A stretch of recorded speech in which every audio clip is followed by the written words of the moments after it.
Shota, Rustaveli. The Knight in the Panther's Skin. The story of Rostevan, king of the Arabs. Once there ruled in Arabia, Rostevan, a king by God's grace, thriving, majestic, generous, modest though in the highest place. So just and merciful, many vassals did his service embrace. He was a fearless warrior, a peerless speaker, never base. Rostevan had one child, a daughter, to the world a shining light. Like unto the stars she was, or a moon that makes the heavens bright. Whoever looked at her, was bereft of his heart and soul and sight. It needs a wise man to praise her, with words both masterful and right. The name of this daughter was Tanaden, let it be known to all. When she'd grown to be a woman, her beauty held the sun in thrall. One day the king, in highest spirits, to his viziers sent a call. And he spoke graciously to them, when they'd assembled in his hall. He said, I need your wisest counsel, on a matter I'll declare. Every rose will fade and wither, no matter though it once was fair. The dry rose falls within the garden, a new rose arises there. The sun has set for us, the night is dark. Why should we not despair? I grow cold. Old age is like a sickness, a raging plague in me. It's the sorrow of the world. Only a few tomorrows we'll see. Of what worth is a light, when it's becoming darkness by degree? So let us crown my daughter now. No son is worthier than she. The viziers said, King, why do you insist, that you are old so soon? For though it's true, our rose has faded, we all know it is a boon. It still excels in scent and color, though its day is far past noon. What kind of star dares offer challenge even to a waning moon? Oh, King, please don't speak thus to us, your rose is not faded today. Bad counsel from you is better than the good another might say. It is right to do whatever will make your heartache go away. It is best to give the kingdom to her who holds the sun in sway. Although a woman, she is a sovereign, ordained by God's decree.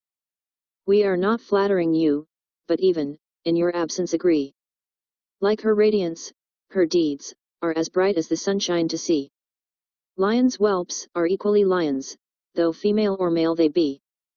Panther'S was a general, the commander-in-chief's own son. Tall and slim as a cypress, was his presence, the moon and sun. His visage was as pure as the clearest crystal, beard he had none. By Tanaden's luxurious lashes, he found himself undone. He kept his love madness hidden, lodged deep within him like a dart. Whenever he couldn't see her, though, his roses fading would start. Whenever he saw her, fire blazed, his wound more sharply would smart. Love alone should be blamed, love, with the power to break a man's heart. When he heard that Tanaden would soon come into her queenly own, Panther'S felt as if water on torturing flames had been thrown. He said, now her porcelain face more often to me will be shown, perhaps her presence will cause my pallor's cure to make itself known. The king sent messengers through the country, the happy news to bring. I, her father, have by my edict crowned Tanaden as our king. Like the shining sun, she sheds her light on every person and thing. All her subjects should come behold her, that they may her praises sing. All the Arabs arrived, the number of nobles swelled to a crowd. Panther'S, young general, was there, radiant-faced and unbowed. And Sograd, vizier, the king's close adviser, with wisdom endowed.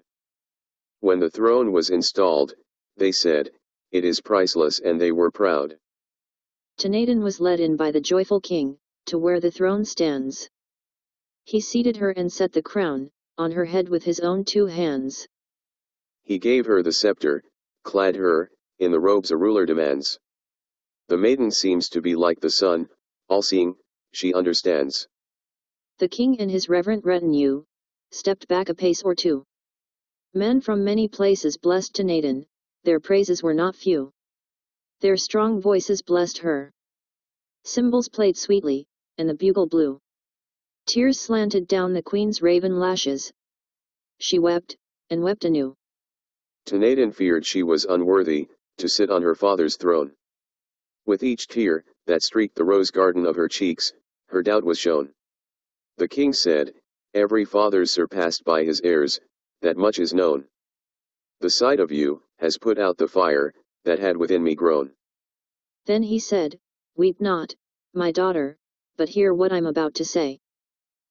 You are an Arabian king, named by me a sovereign today. From this moment on, this kingdom is yours, to do with as you may. You, who do things wisely, be calm now, and compose yourself, I pray. The sun shines alike, on roses and dung, on everything we see. You, alike to the greatest and the lowly, merciful should be.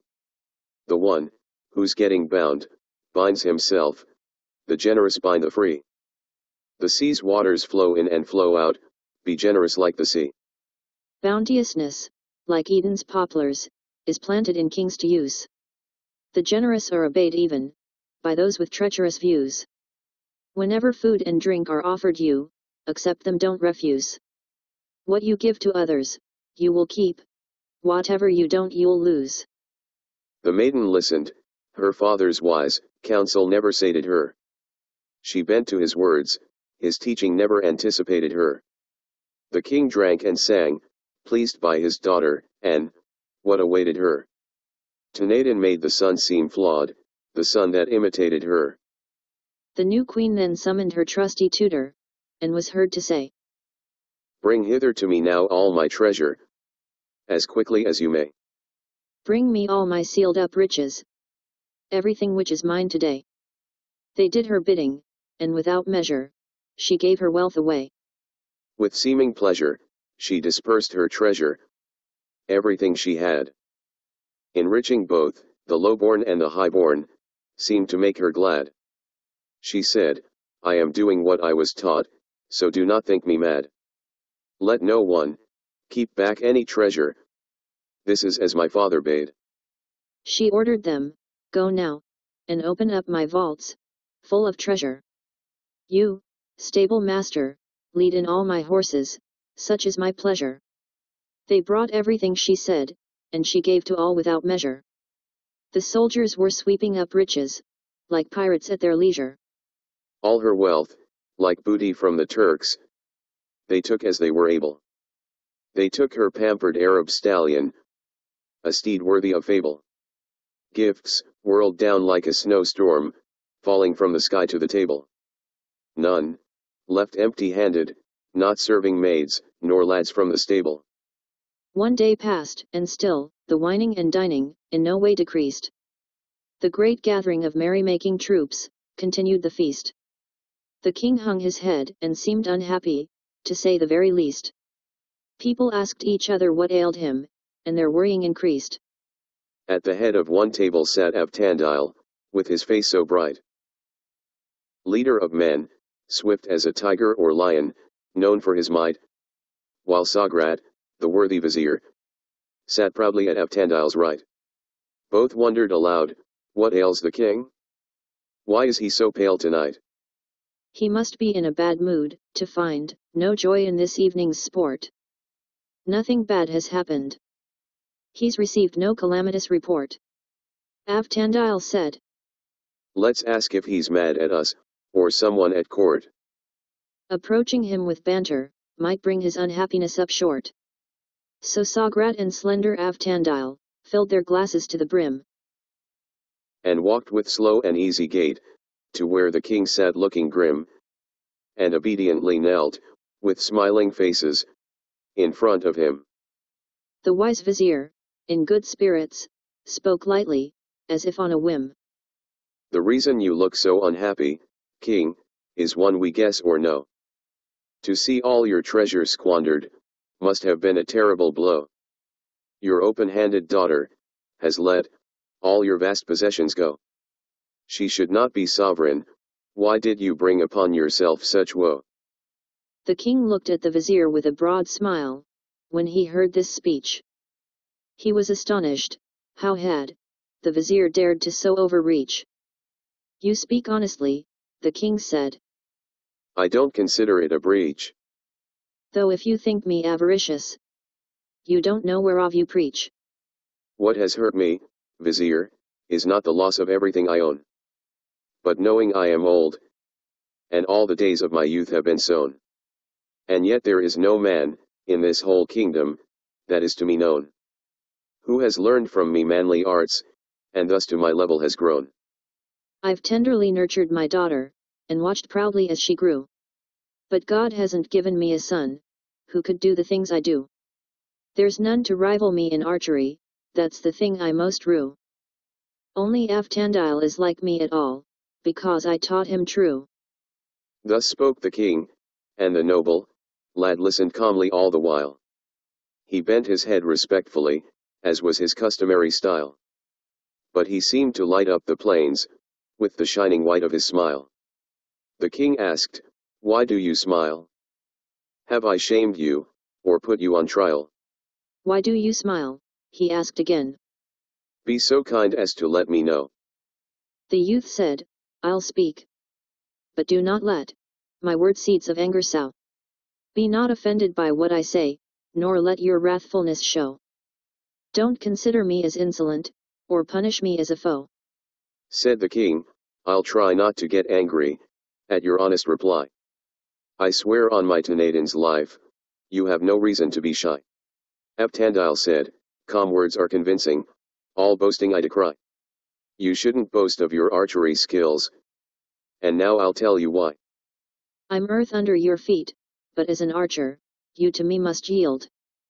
Let's wager your men as witnesses, and see the best man revealed. You boasted that none could best you, so let our bargain now be sealed. Let them declare the winner, when we take our contest to the field. The king, ever more cheerful and eloquent, responded with glee. He joked with the knight, you're so bold, because you're like a son to me. You know I won't be angry, that's why you confront me recklessly. I think you'll need exceptional luck to win, but we'll have to see. I will not let you thus dispute with me, the king affirmed with zest. Say the word and we will compete. Let neither of us shirk the test. Let's make good men witnesses, as we endeavor to see who's best. And the archer whose praises should be sung, will soon be manifest. The answer was not long in coming. I agree, Avtandile said. They no longer acted like warlike men, but joyful youths instead. They set the terms of the wager, to which each of them would be wed. Whoever is beaten must walk around 3 days with a bare head. We've decided to take with us 12 good riders, the king said when the feast was over. To bring the king arrows, another 12, then. Your share Madden alone is equal to all those 24 men. They'll count throws and hits, without mistakes or lies, then they'll count again. To the gathered huntsmen, the king said, from the great plains level ground. Beat in uncountable herds of game, as many as can be found. Invite soldiers to witness the contest, good men from all around. The wassail and banquet then ended, with many a pleasant sound.